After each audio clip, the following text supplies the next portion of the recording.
Hello students, आज हम लोग एमओडी में इन्वर्स फंक्शन का सेकंड डेरिवेटिव कैसे निकालते हैं उससे रिलेटेड एक प्रॉब्लम हम लोग करते हैं। फर्स्ट ऑफ ऑल आपसे रिक्वेस्ट है कि आप 1 मिनट वीडियो को पॉज करके इस क्वेश्चन को ट्राई करें and then we can proceed with the solutions. Okay, so I hope you will do it this sincerely.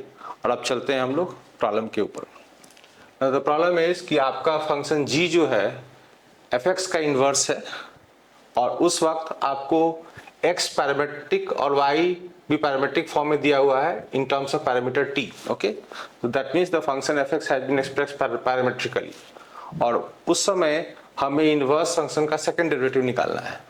तो आप सबसे पहले ये समझिए कि इन्वर्स फंक्शन का सेकंड डेरिवेटिव का क्या फॉर्मूला होता है in terms of derivative of the given function.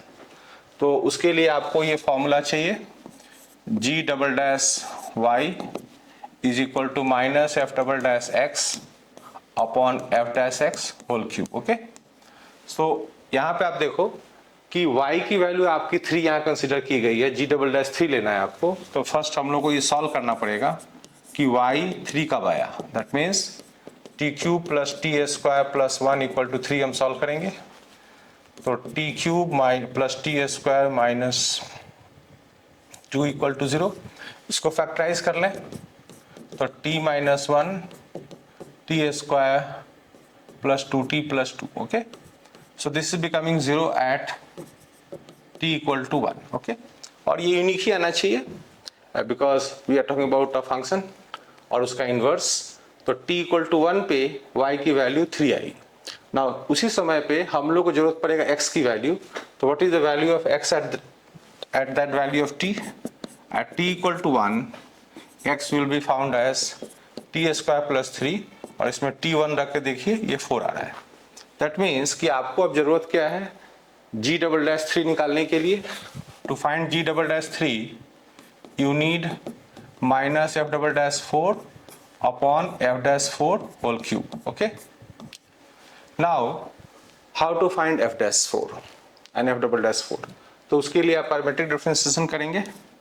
तो एफ डैश एक्स निकालने के लिए आप ये डिफरेंशिएट करो dy by D T upon D x by D T, parametric differentiation करके।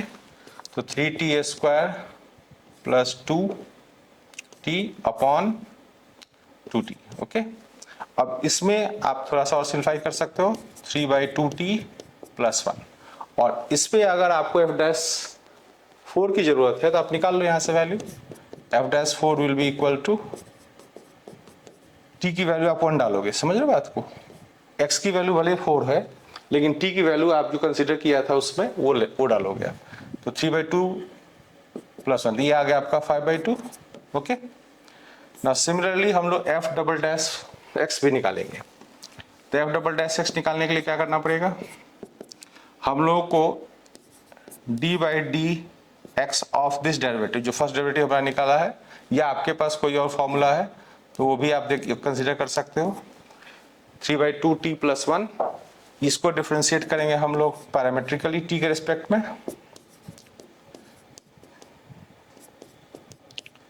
Upon dx by dt। Okay, तो ये आ जाएगा ऊपर से 3 बाई 2 और dx बाई dt हमने अभी थोड़ी देर पहले निकाला था, that was 2t। Alright, so when you put the value of t equal to 1 here, आपको मिल जाएगा f double dash 4। Okay, so let me write it separately। f double dash 4 आपका कितना आ रहा है, f double dash 4 is equal to 3 by 4 times 1। t की value हमने 1 consider किया, ठीक है। this gives us 3 by 4। तो अब हम लोगों ने क्या निकाल लिया, f डैश 4 और f डबल डैश 4 हमने दोनों चीजें निकाल लिया है। अब हम लोग वहां चलते हैं g डबल डैश 3 निकालने के लिए। तो you will put it there।